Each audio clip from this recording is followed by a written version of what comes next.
नमस्कार and Odia literature class को आम समस्त को स्वागत एवं आमे एई सीरीज रे आलोचना करुथिले ओडिया लिपिर उत्पत्ति और क्रम विकास बा ओडिया लिपिर ऐतिहासिक रूप वैशिष्ट्य एवं एही क्रम रे आमर पूर्व आलोचना रे आमे आलोचना करिथिलु जे ब्राह्मी लिपि एवं ब्राह्मी लिपिर दुईटी रूप थिला प्राचीन ब्राह्मी लिपि एवं परवर्ती कालीन ब्राह्मी लिपि तापरे गुप्त कालीन लिपि एवं मध्य जुगर कलिंग लिपि सूक्ष्म कणी लिपि कंटक शीर्षक लिपि बा कीलक शीर्षक लिपि बा ताकु सिद्ध मातृका लिपि बा कुटीर लिपि बोली ताकु कुहा हेउथिला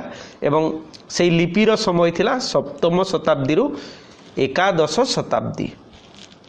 तेबे ओडिया लिपि कहले तार पंचम पर्याय रे जदि हमें देखिबा प्रत्न ओडिया लिपि जार अन्य नाम को भी आमे कहि परिबा मागधी लिपि एवं गौड़ी लिपि मध्य कुहा जाय। ब्यूलरंकर उल्लेख अनुजाई प्रत्न बंगीय लिपि बा ताकू मागधी लिपि गौड़ी लिपि मध्य आख्या दिया जाए। तार समय सीमा होची एकादश शताब्दी रु चतुर्दश शताब्दी। मध्ययुगीय कलिंग लिपि एकादश शताब्दीर प्रथमार्धरे केतेक विशिष्ट लक्षण धारण करिथिला। एही लिपिमाଳାର आकृति आधुनिक ओडिया लिपिमाଳା सांगरे अधिकांश क्षेत्र रे प्राय समान। ओडिया लिपिमाଳାर निम्नोक्त वर्ण गुड़िकर सठिक बा निर्दिष्ट आकृति प्राय गठित होई सारिथिला। अ स्वरवर्ण आ ह्रस्वई दीर्घई ह्रस्वउ दीर्घौ ए ओई ओ औ क ख ग झ ठ थ ध म ज अवर्ग ज र ळ ल ब तालव्य स मूर्धन्य स एवं ह। एहा छड़ा अन्य अक्षर गुड़िक मध्य आधुनिक ओडिया अक्षर सहित उल्लेखयोग्य सादृश्य लाभ करी सारिथिला। एही समय रे बंगीय लिपि आसामी लिपि ओ ओडिया लिपि मध्य रे केतेक सामंजस्य लक्ष्य करा जाए। पूर्व भारतीय भाषा मानकरे व्यवहृत एपरी लिपि को ब्यूलर इंग्लिश रे हबो BHULER किंतु प्रोनाउंसिएशन हबो ब्यूलर। मोटामोटी भावरे प्रत्न बंगीय बा प्रोटो बेंगली लिपि बोली अभिहित करिसंती। एही लिपि आधुनिक बंगीय लिपिर जेपरी पूर्वावस्था आधुनिक ओडिया लिपिर सेहीपरी पूर्वावस्था। तेणु एहाकू प्रत्न ओडिया लिपि बा प्रोटो ओरिया स्क्रिप्ट मध्य कुहा जाई पारे। डॉक्टर दिनेश चंद्र सरकार एही लिपि को गौड़ीय लिपि आख्या देइछंती। हाँ कहूथिली डॉक्टर दिनेश चंद्र सरकार एही लिपि को गौड़ी लिपि आख्या देइछंती। तांको पूर्वरु अलबरुनी मध्य एही आख्या देइथिले। डॉक्टर कुंज बिहारी त्रिपाठीଙ୍କ मतरे एहाकू मागधी लिपि कहिबा अधिक समीचीन हेबो। ओडिया लिपिर क्रम विकास पुस्तक रे डॉक्टर कुंज बिहारी त्रिपाठी एही मत प्रदान करिसंती। तेणु पूर्व मागधी भाषारू जेपरी ओडिया बंगला आसामी मैथिली भोजपुरी ମାଗଧୀ ପ୍ରଭୃତି ଭାଷାର ଉତ୍ପତ୍ତି ଘଟିଛି, ପୂର୍ବୀ ମାଗଧୀ ଲିପିରୁ ସେହିପରି ଓଡ଼ିଆ, ବଙ୍ଗଳା, ଆସାମୀ, ମୈଥିଳି, ଭୋଜପୁରୀ ଓ ମଗହୀ ପ୍ରଭୃତି ଲିପିର ଉଦ୍ଭବ ଘଟିଛି। ମନମୋହନ ଚକ୍ରବର୍ତ୍ତୀଙ୍କର ମତରେ ଜୟପାଳ ଦେବଙ୍କର ବାଲେଶ୍ୱର ଜିଲ୍ଲା ଇର୍ଦା ଫଳକରେ ସର୍ବପ୍ରଥମ ପ୍ରତ୍ନ ବଙ୍ଗୀୟ ବର୍ଣ୍ଣମାଳା ବ୍ୟବହୃତ ହୋଇଛି। ଏହି ଲିପିକୁ ପ୍ରତ୍ନ ଓଡ଼ିଆ ବୋଲି ମଧ୍ୟ କୁହାଯାଇପାରେ। ଡକ୍ଟର ସତ୍ୟନାରାୟଣ ରାଜଗୁରୁଙ୍କର ମତରେ ସ୍ୱର ନିକଟସ୍ଥ ଗଣ୍ଡିବେଢ଼ାରୁ ପ୍ରାପ୍ତ ବୌଦ୍ଧ ପ୍ରତିମାର ପାଦଦେଶରେ ଲିଖିତ 2ଟି ପଂକ୍ତିରେ ସର୍ବପ୍ରଥମ ପ୍ରତ୍ନ ଓଡ଼ିଆ ଲିପି ବ୍ୟବହୃତ।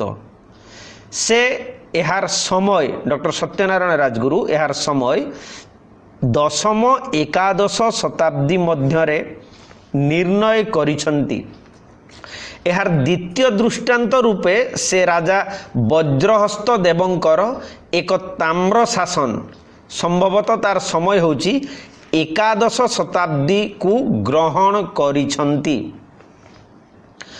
ଓଡ଼ିଆ ଲିପିର କ୍ରମ ବିକାଶ ପୃଷ୍ଠା 17ରେ ସତ୍ୟନାରାୟଣ ରାଜଗୁରୁ ଏହି ମତ ଦେଇଛନ୍ତି।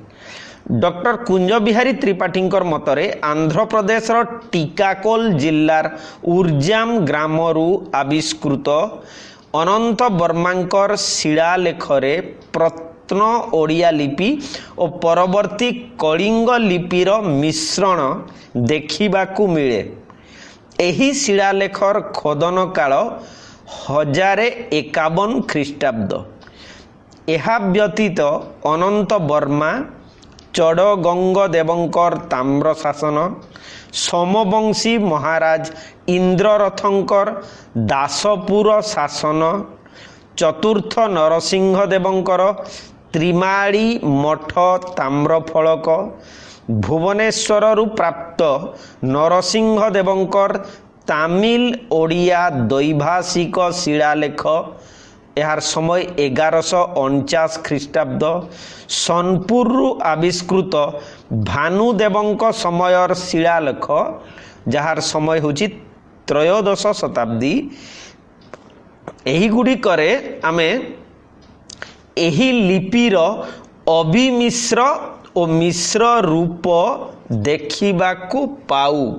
ମାନେ ଏଇ ଯେଉଁ ପ୍ରତ୍ନ ଓଡ଼ିଆ ଲିପି, ପ୍ରତ୍ନ ଓଡ଼ିଆ ଲିପିରେ ଉତ୍ତର ଭାରତୀୟ ଲିପି ଓ ଦକ୍ଷିଣ ଭାରତୀୟ ଲିପିର ସମନ୍ୱୟ ଘଟିଥିଲା। ଦକ୍ଷିଣ ଭାରତୀୟ କହିଲେ ତେଲୁଗୁ ତାମିଲ ଲିପିର, ଏବଂ ଉତ୍ତର ଭାରତୀୟ ଲିପି କହିଲେ ଯେଉଁଟା ନାଗରୀ ଲିପି, ଆମର ଯେଉଁଟା ହିନ୍ଦୀ ଭାଷାର ଲିପି ଯେଉଁଟାକୁ ଆମେ କହୁଛେ ବର୍ତ୍ତମାନ।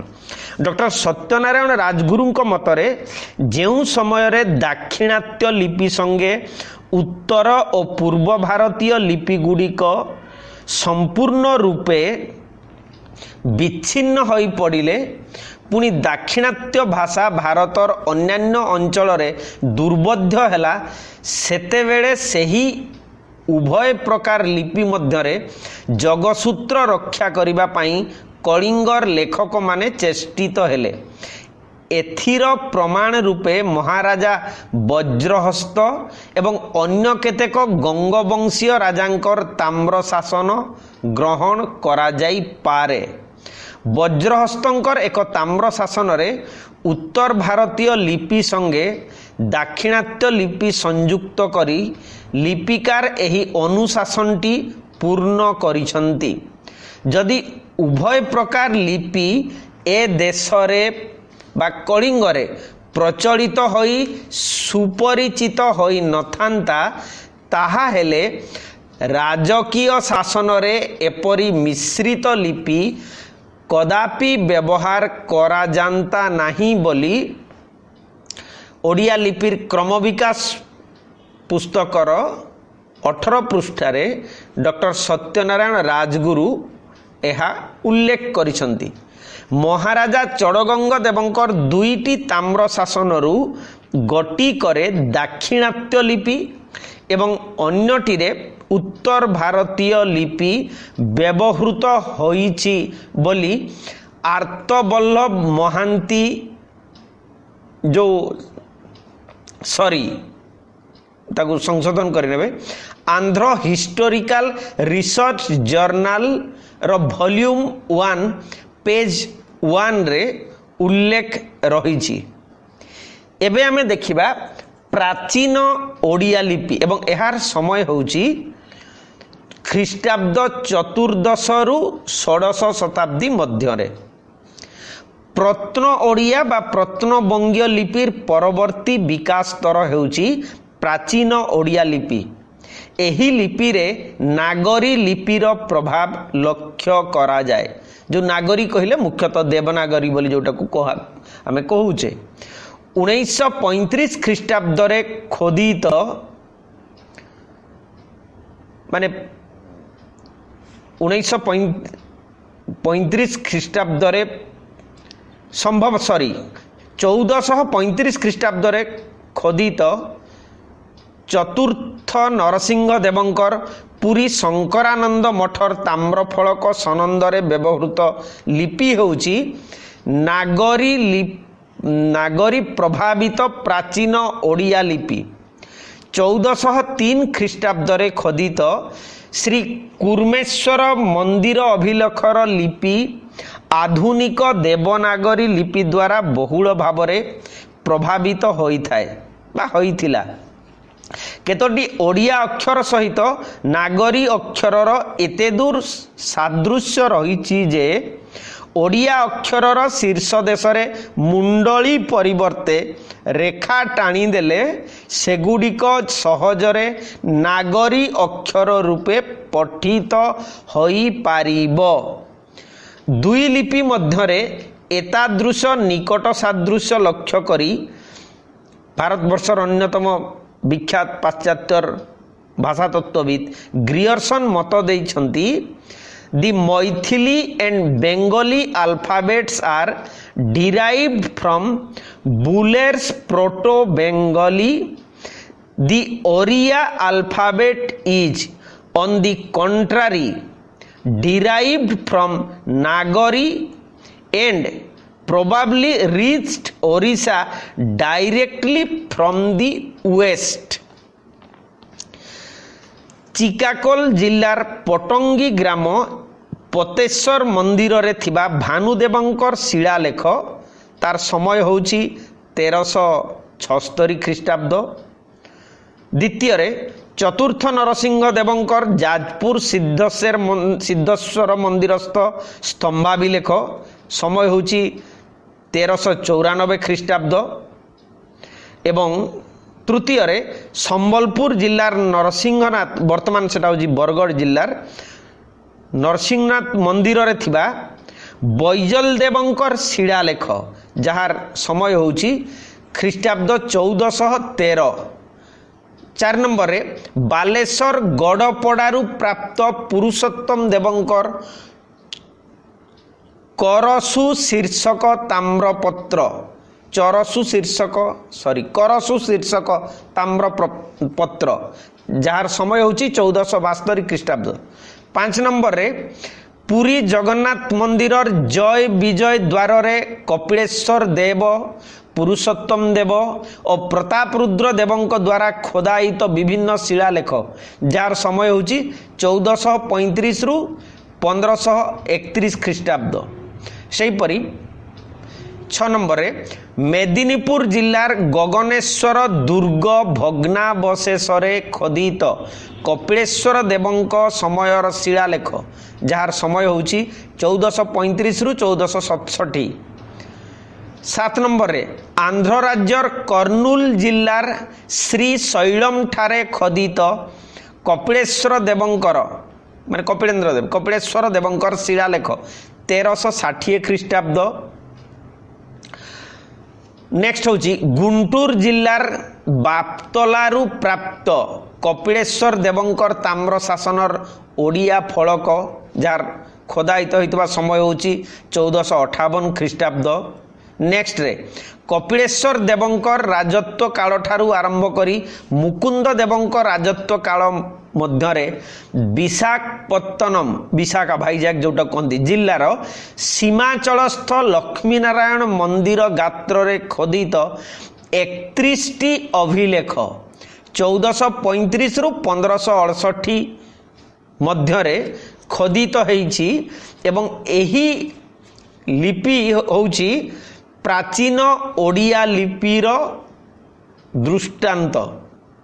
एबे आधुनिक ओडिया लिपिर जदि आमे आलोचना करिबा ताहले ताहा होउछि 16 शताब्दी रु वर्तमान पर्यंत चलीथिबा ओडिया लिपि। प्राचीन ओडिया लिपि 16 शताब्दी ठारू विकसित होई आधुनिक ओडिया लिपि रे परिणत होईछि। प्राचीन ओडिया लिपिर ऊपर भागर वक्र रेखा आधुनिक ओडिया लिपि रे क्रमश गोलाकार रूप धारण करिछि। सप्तदश शताब्दी ठारू अद्यावधि लिखित तालपत्र पोथी शिलालेख ताम्रलेख और मुद्रित ग्रंथ मानंकरे एही लिपि व्यवहृत हेउछि। आधुनिक ओडिया लिपिर लिखन पद्धति रे दुईटी भेद रही यथा शिक्षायतनीय पद्धति स्कूल कॉलेज इत्यादि आ गोटे हूँ करणी पद्धति। शिक्षायतन पद्धति कहले स्कूल कॉलेज और मुद्रित ग्रंथ मानंकरे व्यवहृत हेउथिबा और द्वितीयटी हूँ मोहरीर मानंक द्वारा कचेरी रे कागज पत्र मानंकरे और तालपत्र पोथी मानंकरे एही लिपि करणी लिपि व्यवहृत हेउछि। करणी लिपिर प्रवर्तन ओडिशा रे मुसलमान शासन काल रे कागजर बहुल प्रचलन फल रे संभव होइथिला। प्रथम पर्याय मुख्यतः कटक और पुरी जिलार कचेरी मानंकरे और तालपत्र पोथी मानंकरे एही लिपि अधिक परिमाण रे व्यवहृत हेउतिला कारण कटक रे ओडिशा राजधानी स्थापित हेबा फल रे कटक जिल्ला रे और तार पड़ोसी पुरी जिल्लार अधिवासी माने मोहरीर भावरे और लेखक भावरे जीविका निर्वाह कले। प्रथमे करण जातिर लोक माने मुख्यतः मोहरीर बा लेखक कार्य करुथिबारु और सेमानंक द्वारा स्वतंत्र लिखन पद्धति अनुसृत हेउथिबारु एही लिपिर नाम होइछि करणी लिपि। कचेरी कागजपत्र मानंकरे एहार बहुल प्रचलन थिबारु एही लिपिर अन्य नाम हेउछि कचेरी लिपि। करणी लिपि प्रचलन विपुल प्रसार घटी ओडिशा रे ब्रिटिश शासन प्रचलन परे अर्थात 19 शताब्दीर आरंभ रे शासन कार्यर सुविधा दृष्टि तालपत्र स्थान रे कागज और तुड़ी स्थान रे कलमर व्यवहार बहुल परिमाण रे देखा देला। लिखन कार्य आउ जाति अनुसारिणी वृत्ति प्रथा होई रहिला नाही। करण मानक छड़ा अन्य जातिर लोक माने मध्य एही कार्य रे नियुक्त हेले। तालपत्र और लौह लेखनी परिवर्ते कागज कलम व्यवहृत हेबारु हस्तचालना क्षिप्रतर हेला। प्रति अक्षर को स्वतंत्र भावरे लेखिबा पाई हाथ और लेखनी को बारंबार उठाइबा अनावश्यक बोली मने हेला।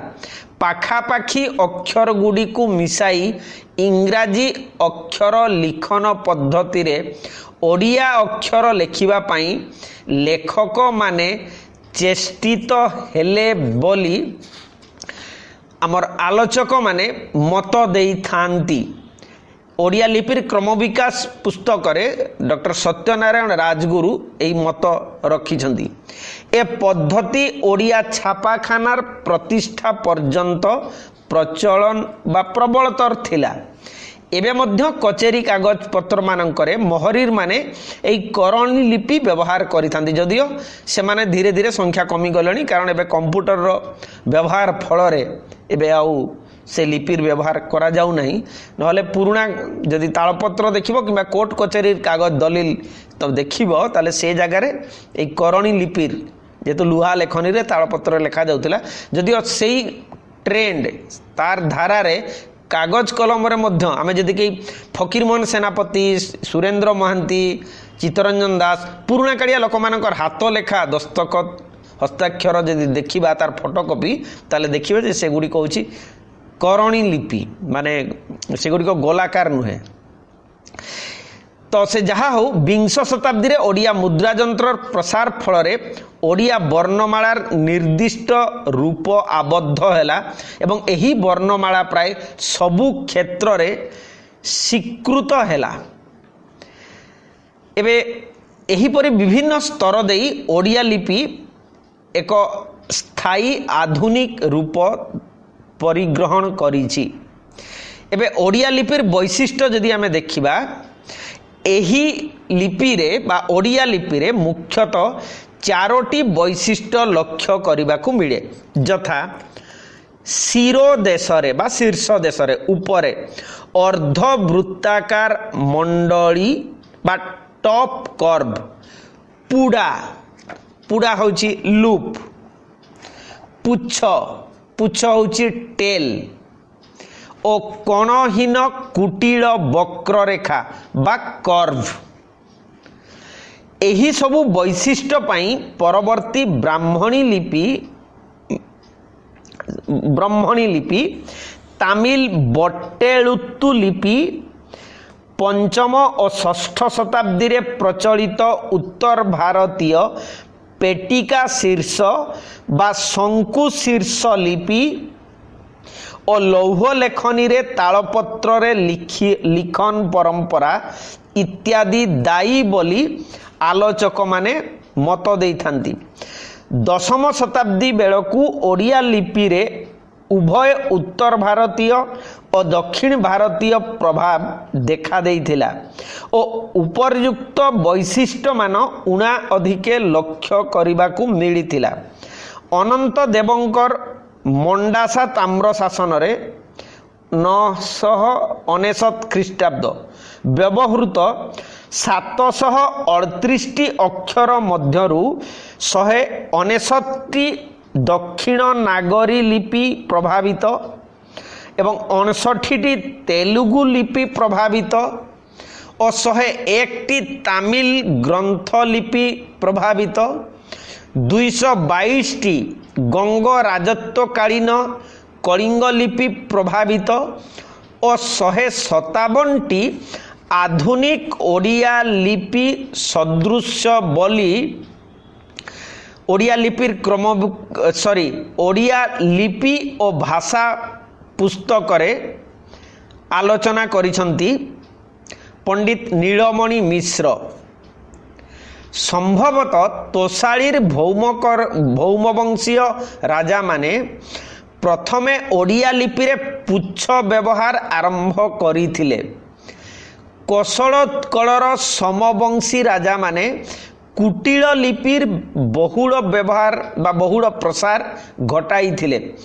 परवर्ती काल रे ओडिया लिपि रे एही पुच्छत्व और कुटिलत्वर व्यापक प्रयोग होइथिला। तेणु ए प्रसंग रे मध्य आमे जदि देखिबा जो लेखक माने मत देइछंती से होचंती ओडिया लिपि और भाषा ग्रंथ रे नीलमणि मिश्र एई प्रसंग उल्लेख करिसंती। बहु बंगाली मतरे ओडिया लिपि 1500 शताब्दी परे बंगला लिपिरु उद्भूत हेइछि। उदाहरण स्वरूप राखाल दास बानार्जी मतरे से कहउचंती in the south the Bengali script was used throughout Orissa. The modern cursive Oriya script was developed out of the Bengali after the 15th century AD like the modern Assami. এই তথ্য से प्रदान करिसंती the origin of the Bengali script 1919 Rakhal दास बानर्जी ए ग्रंथरे ए मत से रखिछंती तेबे एहा संपूर्ण भ्रमात्मक वास्तव रे दशम शताब्दी बेलकू ओडिया लिपि बंगला लिपि ठारू स्वतंत्र मार्ग रे गति करी विकसित होइथिला। यह विशेष भाव रे नागरी दक्षिण नागरी बा उत्तरकालीन कलिंग लिपि तमिल लिपि और तेलुगु लिपि द्वारा प्रभावित होइथिला। उत्तर भारतीय लिपि द्वारा प्रभावित हेबा फलरे बंगला लिपिर शिरो देश रे समांतराल रेखा रहीगला किंतु दक्षिण भारतीय लिपि द्वारा प्रभावित हेबा फलरे ओडिया लिपि वर्तुल आकार धारण कला। केतेक अक्षर बंगला रे कणयुक्त हेला बेले ओडिया रे कुटिलाकृति हेला। बंगला रे केतेक अक्षर शिरो देश रे माने ऊपर अंश रे बाम भागस्थ क्षुद्र त्रिभुज और पुड़ा बिलरंकर भाषा रे नापाल्स हुक परित्यक्त हेला बेले ओडिया रे व्यवहृत हेला बोली ओडिया लिपि और भाषा पुस्तकर 113 और 15 पृष्ठारे वर्णना कराई उल्लेख कराई। तेणु डॉक्टर कुंज बिहारी त्रिपाठी मत देइछंती the Oriya script is more akin to proto Bengali than the modern Bengali. Evolution of Oriya language and script 1962 doctor K B Tripathi एई मत से उपस्थापन करिछंती। तेबे आमे जदि देखिबा ओडिया लिपिर वैशिष्ट्य गुड़िक साधारणतः कौन कौन अच्छी ताले ताकू कहा जाई पारिबो डिस्टिंक्टिव फीचर हिसाब रे गोटे होची भेदका अंश माने डिस्टिंक्ट फीचर। 2 नंबरटा होची आलंकारिक अंश बा ऑर्नामेंटल फीचर। भेदका अंशर निम्न भाग प्रत्येकटीर अपर ठारू स्वतंत्र बा पृथक तेणु एगुड़िक स्वतंत्र अक्षर रूपे परिचित। आलंकारिक अंश होची एथिरे ऊपर भाग अर्धवृत्ताकार हेतु देखिबाकू समान रूपर। एहिपरि रूपगत भिन्नता बा स्वतंत्र आधार रे ओडिया वर्णमाला अंतर्गत मौलिक वर्ण बा अक्षर गुड़िकू भाषा विज्ञानी बा लिपि विज्ञानी माने 5टी रूपरे अंतर्भुक्त करिसंती। यथा प्रथम 1 नंबर होची उपरी भाग अर्धवृत्ताकार वर्ण संख्या होची 13टी माने जार ऊपर होची अर्धावृत्ताकार क व च छ वर्गज ड ढ त द न ब ळ ह प्रभृति। 2 नंबर होची उपरी भाग अर्धवृत्ताकार और लांज विशिष्ट वर्ण संख्या होची 8 माने उपरी भाग अर्धवृत्ताकार और तले लांज रहूची। ह्रस्वई दीर्घई ह्रस्वऊ दीर्घऊ रु रु जोटा ऋतुर रु तापरे भ र ल ए होची 8टी। 3 नंबर रे होची उपरी भाग अर्धवृत्ताकार और बाड़ी युक्त माने राइट हैंड सामना रे जो बाड़ी रोची से वर्ण संख्या होची 12टी जेमती होची ख ग घ अण प फ म ज अवर्ग्य ज य तालव्यस मूर्धन्यस दंतस प्रभृति। 4 नंबर रे होची निम्न भाग अर्धवृत्ताकार और बाड़ी युक्त वर्ण संख्या होची 4। निम्न भाग अर्धवृत्ताकार मन रखिया को पड़िबो जेमती अ आ थ ओ द प्रभृति। सेहीपरि 5 रे होची मिश्रित अक्षर वर्ण संख्या होची 9टी यथा ए ओई ओ औ न्य च छ ज झ न्य जो झ ट ठ एवं व जदियो आमर ध्वनि विज्ञान रे व जो वर्ण स्वतंत्र भाव में नाही बफला उफला द्वारका आउ आंब आमे जिते बड़े कहूचे द्वार आउ आंब माने कौ जगार से समान वर्ण आमे व्यवहार करूचे एनीवे से संख्या होची वो प्रभृति एहीपरि भाव में देखिले ओडिया लिपि मालारे मोट 46 टी अर्थात 13 जोग 8 जोग 12 जोग 4 जोग 9 हेउची मौलिक वर्ण बा अक्षर एहा सहित एथिरे आउ 3टी ओ जोग बाह वर्ण बा अनुसार चंद्रबिंदु विसर्गर समावेश रही तेणु एगुड़िक मिसी हेइछि 49 अतएव ओडिया वर्णमालार अक्षर संख्या 49 बोली 49 बोली उल्लेख करिसंती हमर भाषा विज्ञानी माने तेबे एही ओडिया लिपिर लक्षण गुड़िक मध्य आमे जानिबा जरूरी नंबर 1 रे होची ओडिया लिपि गुड़िकर उच्चारणगत दृष्टि विचार कले एहा स्वर वर्ण 11टी व्यंजन वर्ण 35टी ओ जोगबाह वर्ण 3टी एई भागरे विभक्त करा जाइछि 2 नंबर लक्षण जदि देखिबा ध्वनि तत्व दृष्टि विचार कले ओडिया लिपि मालारे 41टी ध्वनि रही 3 नंबर रे ओडिया लिपि मालारे मौलिक वर्ण बा अक्षर गुड़ी को बाद देले लिखन कार्य रे विभिन्न युक्ताक्षर यथा व्यंजन युक्त स्वरवर्ण और अन्यटी होची व्यंजन युक्त व्यंजन वर्ण संयुक्त व्यंजन जोटा आम कहूचे सही क्रम रे ताहा लेखा जाउची 4 नंबर जदि लक्षण कहवा ओडिया लिपिर जे स्व ओडिया लिपि मालारे सांकेतिक रूप भावरे 10टी मात्रा स्वरवर्णर सांकेतिक रूप और फला व्यंजन वर्णर सांकेतिक रूप 18 व्यवहार अछि 23 रु ऊर्ध्व स्वतंत्र युक्ताक्षर और 30 रु ऊर्ध्व द्वितल युक्ताक्षरर प्रचलन हेउछि एतद् भिन्न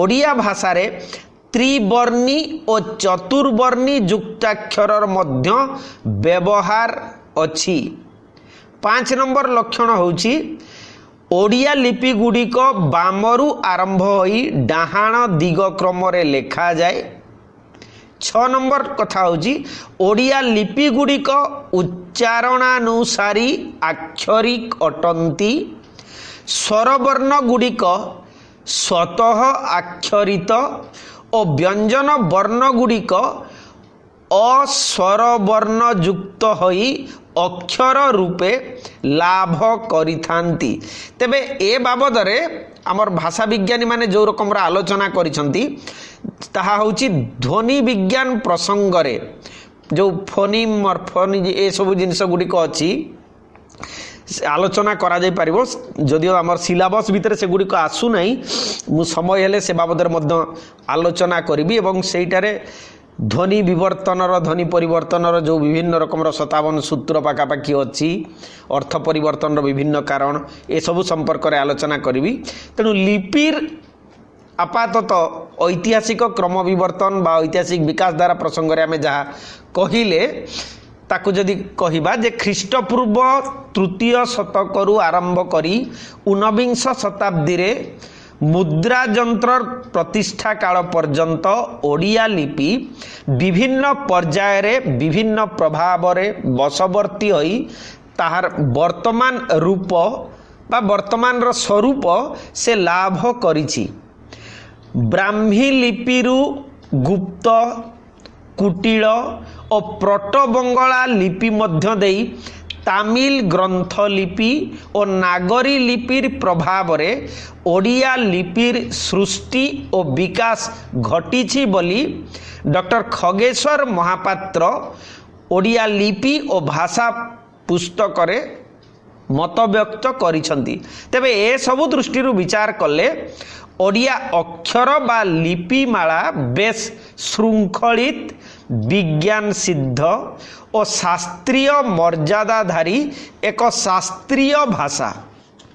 तेणु आमे जेतेबेले सेई लिपिर आलोचना करिबा सेतेबेले अशोकंक समयर ब्राह्मी लिपि ख्रीष्टपूर्व तृतीय शताब्दी, खारवेलंक कालीन ब्राह्मी लिपि ख्रीष्टपूर्व प्रथम शताब्दी, एमिति की पेटिका शिर बा सरभपुरीय लिपि ख्रीष्टाब्द सप्तम रु नवम भितरे, तापरे ख्रीष्टाब्द सप्तम रु नवम शताब्दी भितरे सिद्धाचार्य मानक द्वारा जो चर्जा गीतिकारे बा दोहा कोश जदि कहबा से चर्जा गीतिकारे व्यवहृत होइथिबा लिपि।